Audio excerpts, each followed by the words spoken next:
সৈয়দপুর নূর Kashem academy কর্তৃক আয়োজিত আন্তঃশ্রেণী football টুর্নামেন্টে উপস্থিত অত্র প্রতিষ্ঠানের সম্মানিত সুযোগ্য সুদক্ষ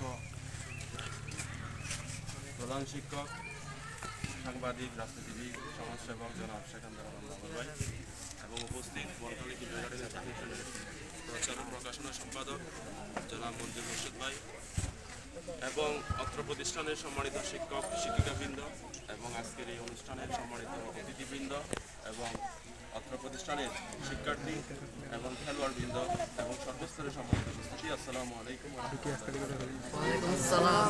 আল্লাহ রাব্বুল আলামিনের দরবারে শুকরিয়া আদায় করছি আমিও যে এরকম একটা সুন্দর সকালে সুন্দর শিক্ষার্থীদের সুন্দর একটি খেলার যে আয়োজন হয়েছে সেখানে আমি অংশগ্রহণ করতে পেরেছি, সেজন্য শুকরিয়া আদায় করছি। তো যতক্ষণ খেলাটা দেখেছি অত্যন্ত সুন্দর লেগেছে, খুব ভালো লেগেছে। এর মধ্যে আমি কাশেম একাডেমি আমার বাবার ভাইয়েরকে আমি বলছিলাম এই কথাটি যে এখানে অনেক প্রতিভাবান খেলোয়াড় আছে, অনেক শিক্ষার্থীরা আছে যাদের আসলে খেলাটা দেখে মনে হচ্ছে যে ভবিষ্যতে তারা অনেক দূরে এগিয়ে যাবে। আমাদের এই দেশের ফুটবলকেও এগিয়ে নিয়ে যাওয়ার মতো সেই ধরনের প্রতিভাবান শিক্ষার্থী কিন্তু আছে সৈয়দপুর নূর কাশেম একাডেমির মধ্যে। তো ইনশাআল্লাহ আমি